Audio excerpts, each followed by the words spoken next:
ibintu byose mu buzima intambwe zose mu buzima kugira ushike ku ntambwe wifuza kugira ushike ku kintu wifuza ibintu byose usanga bisabwa imikenyuro iyo ukenyuye nabi n'umupira w'amaguru erega n'umupira w'amaguru niko bigenda nyine nta timu ikomeye ishobora gukubitwa n'agatimu gasanzwe sisa ego ni mikenyuro no kuvuga ko ukenyuye neza birakunda ukenyuye nabi biranga ko kuva intambara itangura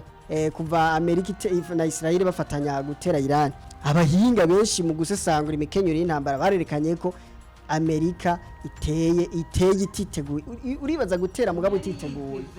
Ndabaramukije abakunzi mwese namwe mukurikirana Paolo Cash Media ni Christabella Munezero ndi kumwe na mugenzanje Patrick Rosage Atangimana ni muri kwa rukurikirana ibiganiro tubashikiriza uwo munsi za kuvuga ikiyago cabaye hagati ya Benjamin Netanyahu hamwe na Trump.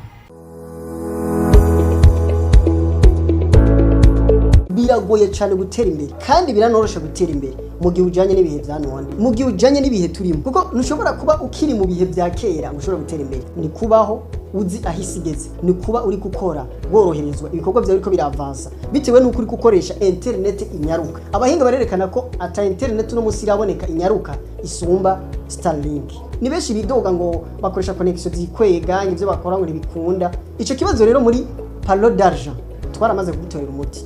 turafise wifi Starlink turayikotesha kandi ku mahera make cyane ku buryo tuyiguhaye uba wibaza ko menga turanakugabiye kuko uyikoresha nka gwawe kandi ku giciro gito cyane ivyo twabishize kugira ngo tuje hamwe twese kugira dutere imbere twese ayo mahirwe rero ntagucike we umvirije video urayisangiza abandi kugira ngo nabo ayo mahirwe ntabacike kuba yifuza canke kubaza kuba intéressé kumva yuko bakeneye internet canke abahora bayirondera bakabura iyo bayikura dukorera muri Excellence House ni impande ya building ya Limitel muri ville mu gisagara ca Bujumbura mu gisagara ca Bujumbura hagati muri ville ntihagoye kugenda wururutsa amabisi uramanuka gato ucubona kuri Limitel iyi building iri impande yayo Excellence House etage ya nyuma ya kane numero 17 abafise imanza abafise evenema abantu bashaka gukora ama live streaming abafise ama reunion ama conference nimuze tubahereze wifi inyaruka izotuma ibintu byanyu bigenda neza izotuma ibikorwa byanyu atawicisha mu ijisho ushaka kwakura cyangwa gutanga commande kuko uburyo bugezweho bwirukirwa na benshi nomere ni mubona iri kiraca munsi nubwo ibiganiro hagati ya leta ya Trump hamwe n'igihugu ca Iran atamusaruro uboneka iravamwo hagati ya Trump na Netanyahu umushikiranganje wa mbere w'igihugu ca Israel ntibariko barahuza ariko nibo bari basangiye iciyumviro cyo gutera Iran ego Trump ntariko arorohereza Netanyahu mu gihe Netanyahu ashaka gutera igihugu ca Liban nayo ikaba ariyo icumbikiye umugwi Hezbollah nayo n'umugwi ushigikiwe n'igihugu ca Iran kugira ngo utere Israel mbega Patrick ntubona yuko ibintu by'intambara canke ibintu novuga vya Trump bigomba kumugaruka ko abateguye gutera bakaba batanguye gucana ego no kuvuga nibyoroshe na buhoro no munsi Trump twavuze akatari gake mu biganiro twagiye dushikiriza twerekana ko friend bivanye nuko Trump yari yoriyansiye intambara twerekana ko bitebuke iyi ntambara izomunanira canye bizokwanka kabandanya ego kuko Iran yaragerageje kuzana imikenyuro myinshi itandukanye ituma inaniza novuga ishobora yacituma inaniza abanyamerika bari kumwe n'abanyisrael ego uno munsi ego mu kiganiro bagiranye Trump na Netanyahu ntabwo nubwo bonyene ubwabo nk'amakuru Trump ubwiwe yatanze ikiganiro cyaheze yavuze yuko bahuje aravuga yuko yabujije Netanyahu kugaba ibitero Israel yari igamije gutera muri Liban i Beirut arasigura yuko mbere Netanyahu yaciye anasubiza inyuma ingabo za Israel zari zigamije kuja gutera novuga muri Beirut arerekana ko kandi kubw'ivyo biganiro bagiranye byaciye bituma habaho n'agahengwe mbere n'imishikirano hagati ya Israel na hamwe na Hezbollah ego ni ukuvuga ko ibi ni byerekana ko ubwa mbere Israeli ubwa mbere imbere yo gufatanya igihe yafatanya na Amerika mu gutera Irani, mu bisanzwe umwe wese yari afise ihangiro. Amerika yari ifise ihangiro, uno munsi abahiga barerekana ko ihangiro Amerika yari ifise ritandukanye n'ihangiro Israeli yari ifise, kubera ko gushika uno munsi Israeli no mu maraso y'abanya-Israeli bafise ihangiro ry'uko bategeza gutembagaza Eta Islamique iri muri Iran. Bobo no kuvuga ko niryo hangiro bafise, no kuba intambara yahagaze, no kuba Amerika iri mu vy'imishikirano, abanya-Israeli ubwabo hajya ntavyo bashaka. Ubwabo ego ntibashaka ko intambara ihera, ahubwo babona ko ahubwo kari nako karyo ko kubandaniriza ko bagabandanya intambara gushikaho iryo hangiro rishitse ko bagatembagaza Eta Islamique. Mu gihe wowe Trump wowe yarafise izindi mvo, yaragerageje kuvyerekana ibijanye na uranium, ibijanye na puissance nucléaire, yarerekana ko ari ryo hangiro nyamukuru afise. Mugabo Netanyahu wowe yarafise hangiro ryo kugira ryo gutembagaza Eta Islamique, novuga aranverse pouvoir iri muri Iran, Iran isubire gutwagwa n'abanya-Iran atari bajya novuga atari bajya bayatora, isubire gutwagwa n'abaperesi ubwabo. Uno munsi rero kuba batanga gusubira namwe birumvikana kubera ko amahangiro barimo ntasa. Yego kandi urumva na Donald Trump deja rikarananirwa, kandi Israel ishobora kuba yari yafatanije na Amerika kugira kimwe gikunze n'ikindi gice cyane gose. No kuvuga ko umwe yarafise umwe yashaka kwa uranium, ubundi nawe ati nanje nshaka gutembagaza Eta Islamique, kubera ko hari n'abahinga berekana ko kijya gitero cahabaye cyo gutembagariza rimwe abategetsi, novuga cyo kwicira rimwe abategetsi ba Israel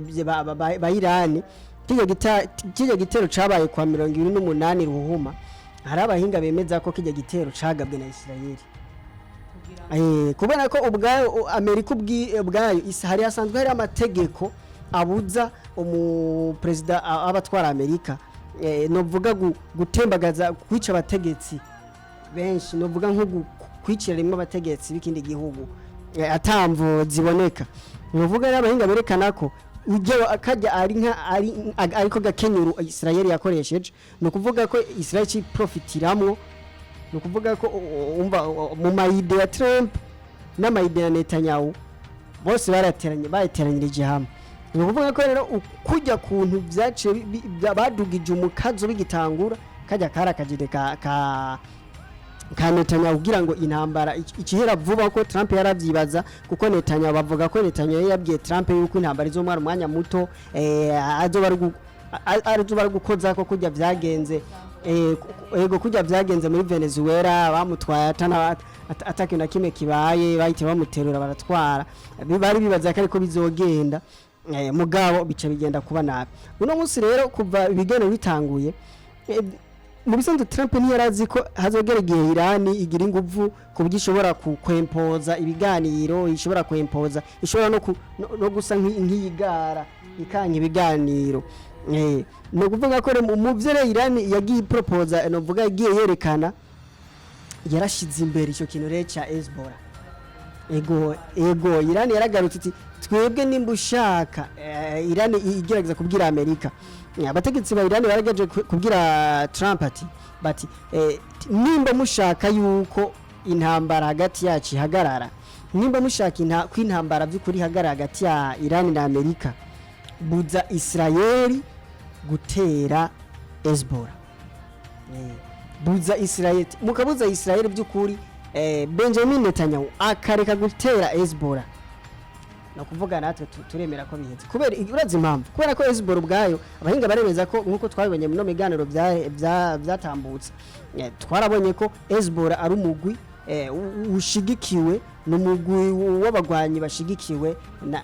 Iran, kandi uwo mugwi ukoreshwa mu gutera mu bihugu bidacuditse na Iran, cyane cyane Israel. Ibyo niyo mpamvu rero no munsi Trump wabona ko icyo sabwa cyose kugira intambara ihere muri Iran yogikora intambwe ya mbere yayigezeho. urazi igituma biboneka yuko ibintu byo muri Iran na Trump nawe nyene atabifise kandi atabona nawe nyene asa ego asa nuko bimuteye ubwoba ego abona ko iyo Benjamin Tera Libani byaca bidehanja byaca byonona ibiganiro hagati ya Iran na Amerika ego biboneka yuko na Trump atanguye kugira ubwoba ego cyane gose kubera ko unavuga nkuko byandikwa na BBC imbere yuko ico kiganiro kiba hagati ya Netanyahu na Donald Trump BBC yandika ko hari habanje Iran yari maze igihe igabisha ati mwabantu mwe Israel ikaramuka igavye ivyo bitero ivuga kizogaba igasubira kugaba ikindi gitero i Beirut muri Libani natwe ego igasubira kugaba ibitero kuri Hezbollah natwe tuca dusubira umva nukuvuga ko tuvugurura intambara hanyene kandi nibi biganiro ego nibi biganiro dushaka tubihagarike kubera ko mu bisanzwe nico navuze mu bisanzwe umva nukuvuga uno musi Iran nta kindi kivuga ati nimba mushaka yuko ibintu bibandanya intambwe zimwe mu byo Iran ya propose shize ku meza ibiganiro nico carimo ico Trump ajije kugishira urumva kucegamura ari ego ari kagerageza ibintu byose abona ko byoshobora gutuma intambara ihera ariko arabigerageza nk'icyo re cyahetse ego afite abarekana nk'ibinyamakuru bimwe nka Axios birerekana ko n'ibyo biganiro Trump yakariye cyane Netanyahu bisigura ko ni Netanyahu na Trump batari bacumvikana yarinje kumutera ubwoba ego nuko ibyo bavugana wamenga ariko aramutera ubwoba ati ego umenye ko ije nagufashije ego cyane gose cyane gose gituma mu bisanzwe Trump ubwiwe de nature Trump ubwiwe muri nature yiwe n'umuntu ndabivuge gute iyo afise nk'ikintu kimushavuje nk'agashavu cyane iki arakara aravuga kara ugasanga ariko ashirimo n'ayandi majambo aremereye akarishe ni ukuvuga ko kandi birumvikana bateguranye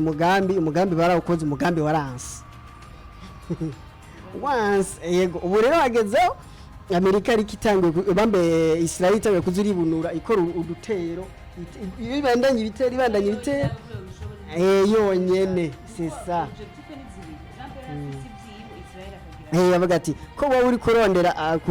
kumvikana sawa je ibyo ntaranira sindabishika kuko mugabo nivyo ibyo Israel harane ntibirashika none Israel nayo nyene ibyo haranira ko yari yiteze ubufasha bwa Trump Trump urabona ibyo yashaka yari vuga ati nayo nyene byara voilà ego n'umusore niyo ariko barahuza nibaze ko gudahuza kwabo bifavere ya Iran cyane gose none wowe abakugwanya bacanyemwo none ingufu zibazi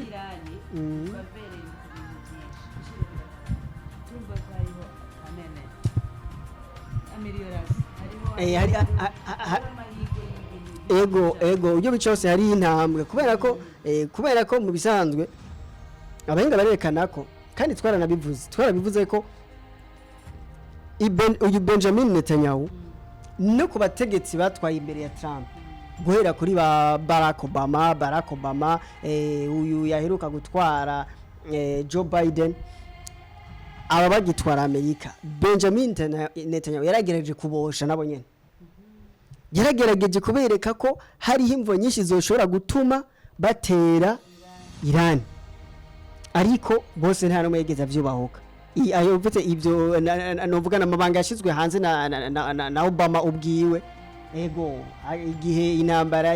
yari ishushe muri Iran Amerika iriko irahombera yaragerageje kuvyerekana ati mwe barabahenze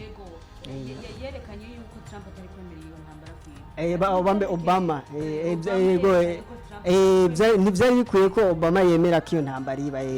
nuvuga ko intambara mu bisanzwe nkuko na Xi Jinping y'Ubushinwa yabivuze yavuze ati yabwiye Trump ati ibintu mupfa na Iran ntago byari bikwiye kwa mwe intambara byari ibintu bisanzwe ntabwo hari guca muja mu byo kurwana mu bisanzwe impamvu yabitumye ni kubera ko Israel yoyo yubwaye ikikeneye ni intambara nta kindi kintu ishaka ni ukuvuga ko nta kindi kintu ikeneye novuga ni ikeneye intambara yeruye hama umva nuvuga ko ni bibavuga ati utanga icyenda kwica nagutembagaje ntembagaza mugabo ni ukuvuga mu bisanzwe Israel hajya ubwayo hajya nta kindi shaka ni intambara kandi nkuko nubwo bivyohera ntibaze ngo bizoba bihetse oya ntibizoba bihetse bizosubira bivyuke kubera ko ugwanko rwa hagati ya Israel nuko tutarabivuga ko tubisesangure ugwanko hagati ya Israel na Iran gogorora nakomeye kandi turabona yuko tugitangura kuvuga ibintu bya Iran na Amerika twaravuze yuko iyi ntambara ifise byinshi irafise byinshi inyuma cyane gose tubona mugurana ko bitangoye kwigaragaza ego ko n'abantu atari umwe atari Trump kandi bitangoye kwigaragaza yuko Trump n'ibyo yanga mu biganiro ataba ari wenyine ego cyane gose hari izindi mvo hari andi ba objectif ego cyane gose kuko nimba Trump avuga ati intambara ihagarare umva ko Israel Netanyahu we ashaka kubandanya ateye mugo wewe biragoye ko Netanyahu yobandanya aduza ibitugu gatere abandanya intambara byo mugora cyane kubera ko iyo hava sanga novuga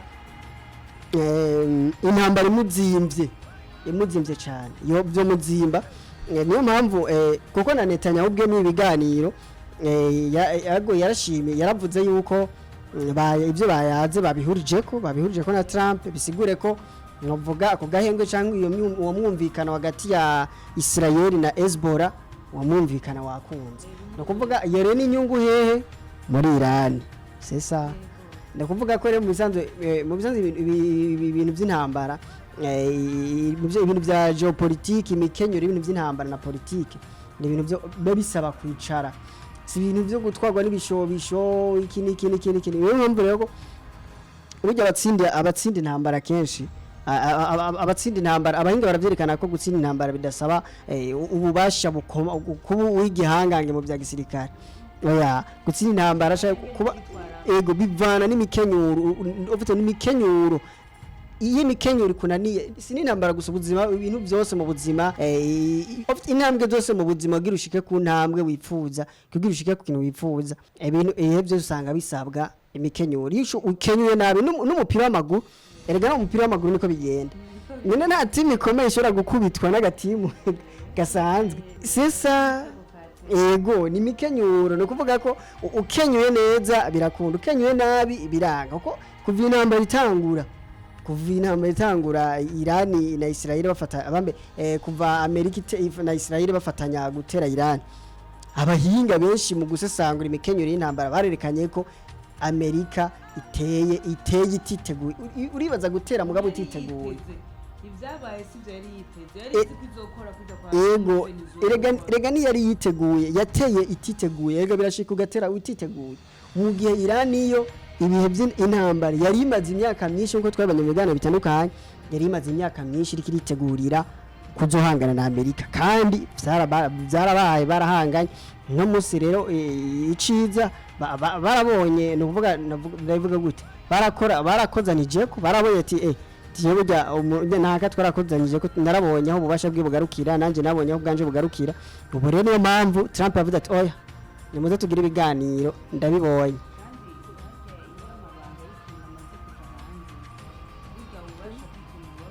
biragabanuka kubera ko n'abasasanguzi benshi baravyerekanye ati Iran iragaragaje ko Amerika hari intege nke ifise intege nke ibice byose iyo bicaho sirafise intege nke ntago ari ya Amerika twari tumenyera itabagura ubuhugu yigira ibyo yishakiye eme yatembagaza ba Maduro novuga yatembagaza ba Gaddafi gatembagaza ba Saddam Hussein no bagati ko byanse n'umwana aho byankiyehe ni kuvuga ko rero ibyo byose biba bivana n'imikenyuro indinganizo z'ibihugu si ibihugu byose rero upfa kuyubira ko nibyo abasasanguzi babonye bati burya si ibihugu byose turabonye ko atari ibihugu byose Amerika yopfa kuririra ko canke igiye kuyubira ko nuko ego tuzoraba by'ukuri ko bazona bikurikiza uko ego yemereye Trump kandi yikemera imbere y'amakungu yuko ihagaritse ivyo bitero yogize muri Libani yerekeza ahari umugwi Hezbollah mbega ko ivyemeye ikizobandanya mu biganiro hagati ya Amerika na Iran ni inkuru tuzobandanya ego tubashikiriza ego cyane gose ego gusa umuntu yokwizera ko iyo bica hose amahoro ariko aratora inzira amahoro ariko araboneka mu gihe bitosubira kuba nabi tubibutse ko ari kuri Paulo Cash Media rubandanye mudushigikira mugire sabone live mupartage n'abandi bifuza kushikire yari Christabella Munezero hamwe na mugenzi wanje Patrick Rusage atanga imana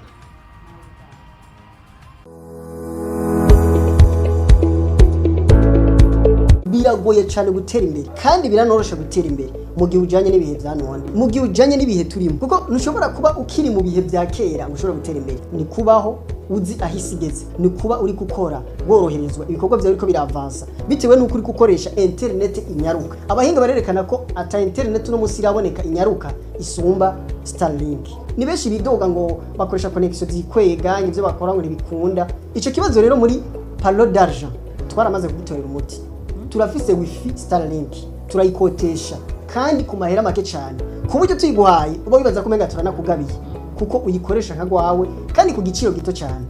ivyo twabishize kugira ngo tuje hamwe twese kugira dutere imbere twese ayo mahirwe rero ntagucike wewe umvirije video urayisangiza abandi kugira ngo nabo ayo mahirwe ntabacike kuba yifuza canke kubaza kuba intéressé kumva yuko bakeneye internet canke abahora bayirondera bakabura iyo bayikura dukorera muri Excellence House ni impande ya building ya Limitel muri ville mu gisagara ca Bujumbura mu gisagara ca Bujumbura hagati muri ville ntihagoye kugenda wururutsa amabisi uramanuka gato ucubona kuri Limitel iyi building iri impande yayo Excellence House etage ya nyuma ya kane numero 17 abafise imanza abafise ama evenema abantu bashaka gukora ama live streaming abafise ama reunion ama conference nimuze tubahereze wifi inyaruka izotuma ibintu byanyu bigenda neza izotuma ibikorwa byanyu atawicisha mu ijisho ushaka kwakura cyangwa gutanga commande kuko uburyo bugezweho bwirukirwa na benshi nomero niyi mubona iri kiraca munsi